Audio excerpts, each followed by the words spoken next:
आनंद स्वरूप का नमस्कार स्वीकार करें। ये श्रृंखला का 16वां वीडियो है। इस वीडियो में हम ये देखेंगे कि स्त्रैणचित्त वाली प्रेत आत्मा हमें कैसे परेशान करती है और हम उससे कैसे बच सकते हैं। पिछले थोड़े वीडियो में हमने प्रेत आत्मा की यादों के अलग अलग 5 प्रकार देखे थे और पुरुष चित्त वाली आत्मा कैसे बनती है और उससे कैसे बचा जा सकता है वह भी देखा था। अब स्त्रैणचित्त वाले दूसरे प्रकार को देखें, पर उसके लिए जरूरी है कि आपने पिछले सभी वीडियो देखे हो। अगर आप सीधा ये वीडियो देख रहे हैं तो आपको बात समझ में नहीं आएगी। तो आपसे विनती है कि इस श्रृंखला में पहले नंबर के वीडियो से शुरू करके देखें ताकि पूरी बात आपकी समझ में आए। मेरे सभी वीडियो की लिंक ये वीडियो के डिस्क्रिप्शन में दी है और आप मेरी चैनल में प्लेलिस्ट में जाकर भी सभी वीडियो ढूंढ सकते हैं। चलिए तो विषय को आगे देखें। इस वीडियो में हम प्रेत आत्मा के दूसरे प्रकार स्त्रैणचित्त की प्रेत आत्मा के बारे में देखना चाहते हैं। अब इसमें एक बात याद रखें कि ये सभी प्रकार वगैरह हम हमारे समझने के लिए बनाते हैं। परम ऊर्जा तो एक ही ऊर्जा है। एक ही ऊर्जा अच्छा भी करती है और बुरा भी कर सकती है। हम क्या लेना चाहते हैं उस पर बातें निर्भर है। याद रखना कि परमात्मा, आत्मा, पुरुष चित्त की प्रेतात्मा, स्त्रैणचित्त की प्रेतात्मा ऐसा कोई अलग अलग व्यक्ति नहीं है। ये सब व्यक्ति नहीं पर शक्ति या ऊर्जा स्वरूप है। ये बात याद रखना। अब इस बात को एक उदाहरण से समझाता हूँ, क्योंकि बहुत लोगों को अभी भी जीव और प्रेत आत्मा क्या है वह समझने में तकलीफ हो रही है। तो सब उसे व्यक्ति समझ रहे हैं। असल में जीव और प्रेत व्यक्ति नहीं है।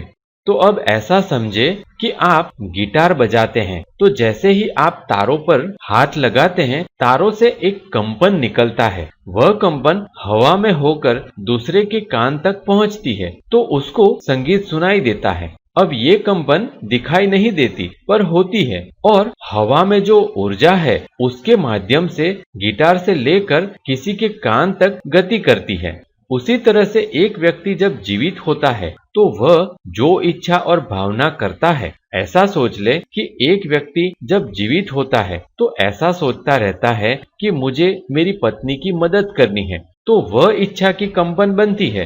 वह कंपन उसके शरीर के साथ ही रहती है। उसे हम जीव कहते हैं। जब व्यक्ति मर जाता है तो वह कंपन हवा में ही रह जाती है। उसे हम भटकती आत्मा, भूत, प्रेत ऐसे नाम से जानते हैं। अब ये अलग अलग नाम हम सिर्फ समझने के लिए देते हैं। असल में तो वह सिर्फ इच्छा, भावना और यादों के कंपन होते हैं।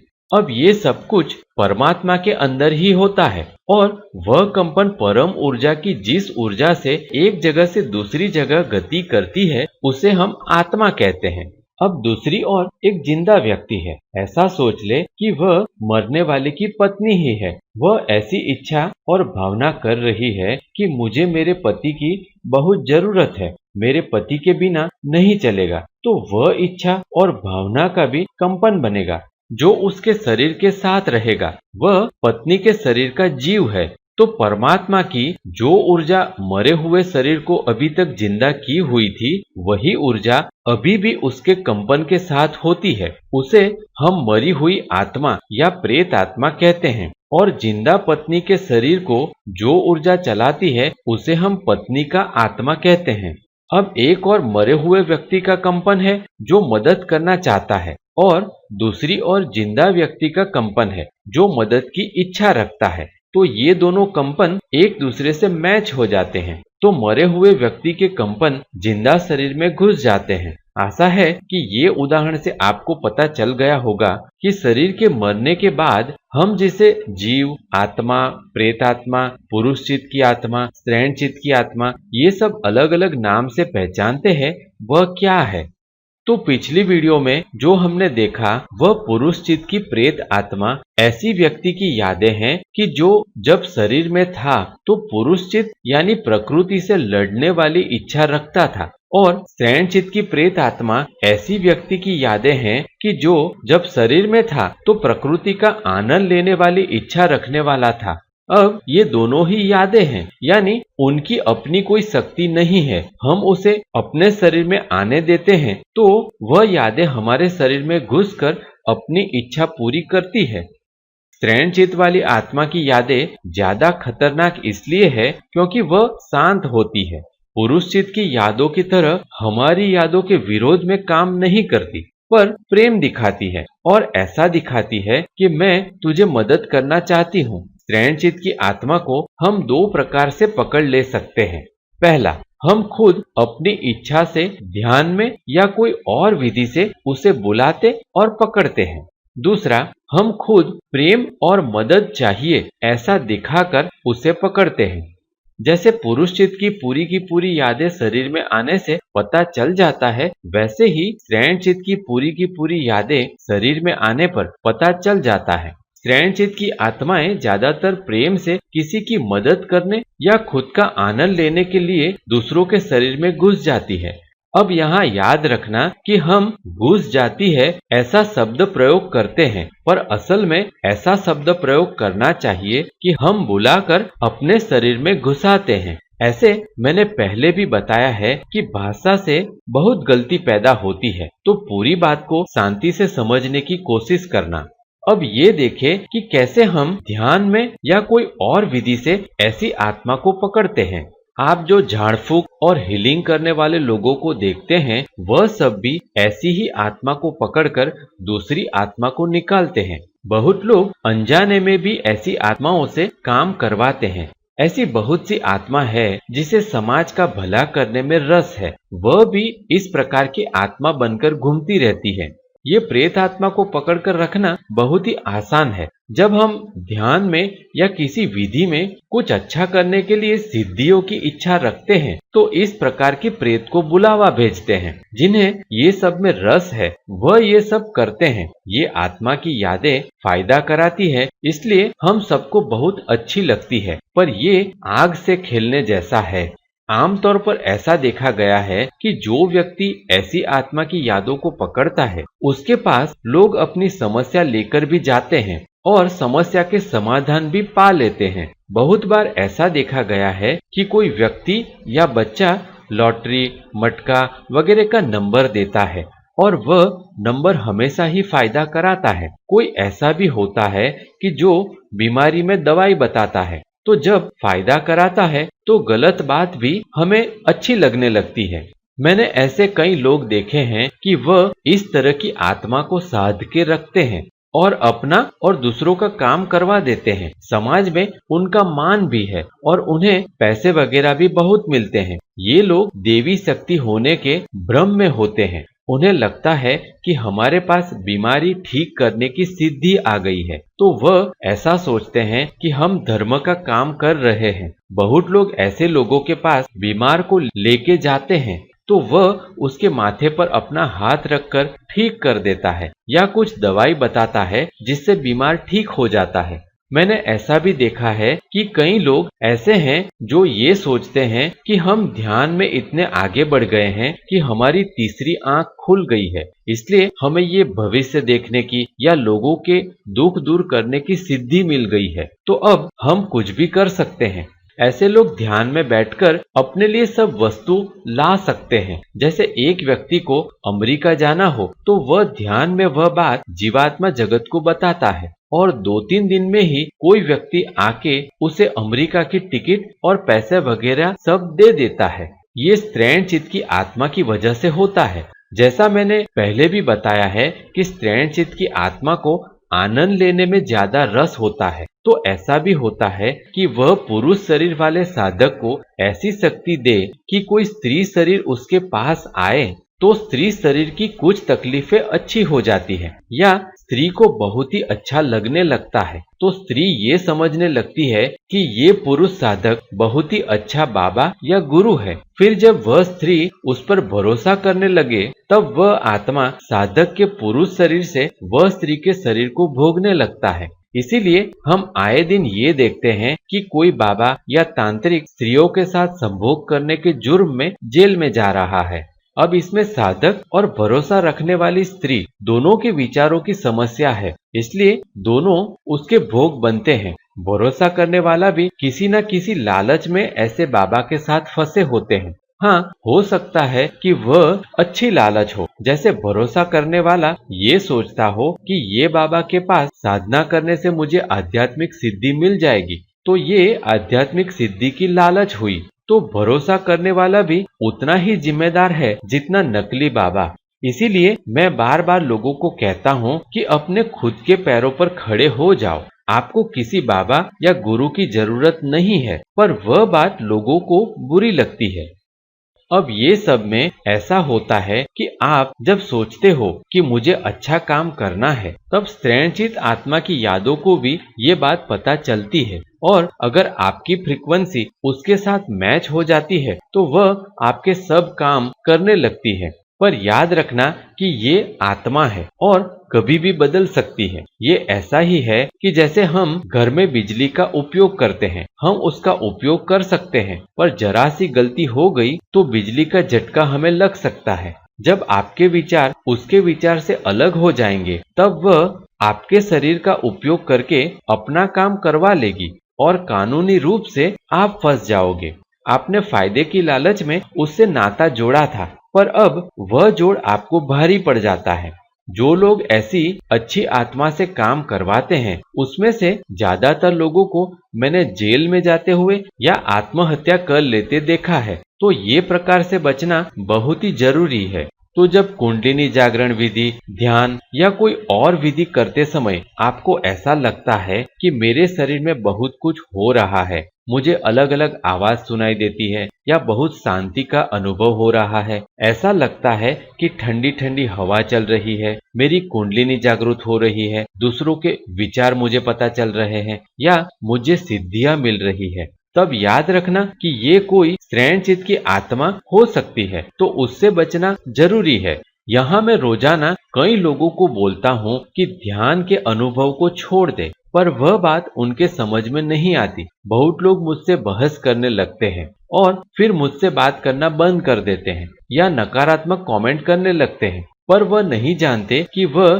भुलावे में पड़े हैं और आग से खेल रहे हैं। तो सबसे बड़ी बात कि ध्यान में सिद्धियों की आशा ना रखें। ऐसी आत्माएं ध्यान करने वालों को सबसे पहले पकड़ती है। तो ध्यान में जो भी अनुभव हो उसे जाने दे, उसे देखे ही नहीं। ऐसा सोचे कि उसमें क्या है, मुझे आवाज सुनाई देती है या ठंडा लगता है या कुछ और होता है, तो वह कोई बड़ी बात तो नहीं है। मैं आगे देखूं कि क्या होता है। ध्यान वगैरह करते समय ऐसा लगे कि मुझे किसी के विचार पता चलने लगे हैं या मेरे शरीर से ऐसी ऊर्जा निकलती है जिससे विरुद्ध जाति की कोई व्यक्ति मेरे पास आते ही बीमारी से ठीक हो जाती है, तो उस समय अपने आप को रोक लेना। हमारा काम दूसरों की तकलीफें दूर करना नहीं है। तकलीफें दूर करना परमात्मा का काम है, वह हमारा काम नहीं है। असल में जब हम ध्यान या कोई और विधि से ऐसी किसी आत्मा की यादों को पकड़ लेते हैं, तब कोई और व्यक्ति आपके नजदीक आती है, तो आपके शरीर के अंदर की स्त्रैणचित की आत्मा की वजह से उस व्यक्ति के शरीर में पड़े सोल पार्ट थोड़े समय के लिए बाहर निकल जाते हैं। तो सोल पार्ट की वजह से जो बीमारियां और तकलीफें उसके शरीर ने पकड़ रखी थी, वह थोड़े समय के लिए ठीक हो जाती है और आप ये समझते हैं कि मेरी देवी शक्ति की वजह से ये व्यक्ति को बीमारी ठीक हो गई। फिर आपसे दूर जाने के बाद थोड़े समय के बाद वह सोल पार्ट फिर से उसके शरीर को पकड़ लेता है, तो समस्या बनी ही रहती है। तो अगर आप एक साधक है और ध्यान या किसी प्रकार की साधना कर रहे हैं, तो ये बातें याद रखना। पहली, ध्यान या साधना में सिद्धियां मिलने की आशा ना रखें। दूसरा, सिद्धियां लेकर पूरी दुनिया को मदद करने की इच्छा ना रखें।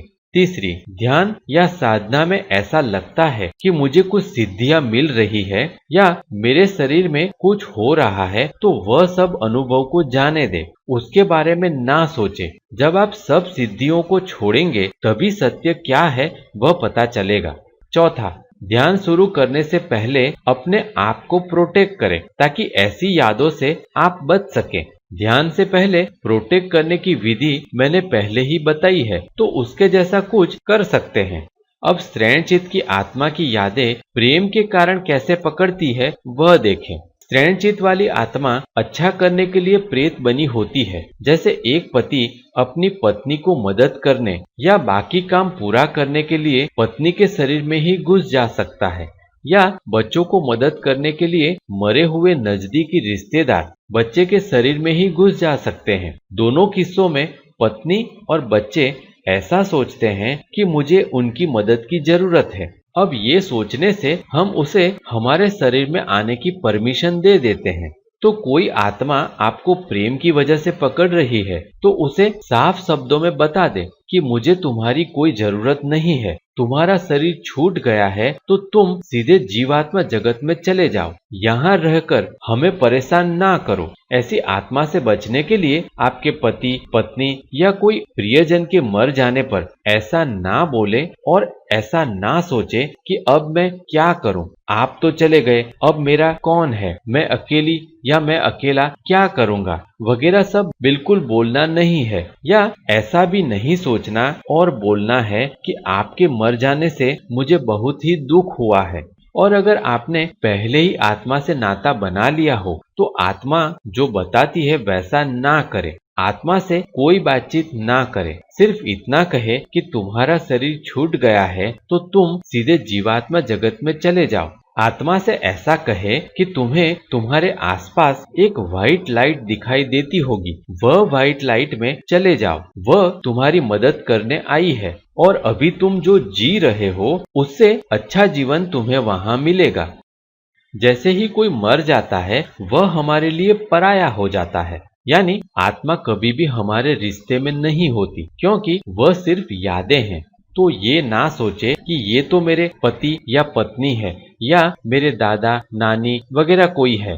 ज्यादातर ऐसा होता है कि घर में दादा दादी, नाना नानी वगैरह होते हैं, वह बच्चों को बहुत प्रेम करते हैं और मर जाने से पहले ये सोचते रहते हैं मैं बच्चों को मदद करूंगा, और बच्चे भी ऐसा सोचते रहते हैं कि मुझे तुम्हारी जरूरत है। और जैसे हमने पिछली वीडियो में देखा था वैसे जब हम ये शरीर पसंद करते हैं तब भी ये सब पसंद करके आते हैं। तो हो सकता है कि पिछले जन्म में हमने ये सोचा हो कि मुझे आपकी बहुत जरूरत है, तो वह बच्चों के शरीर में घुस जा सकती है।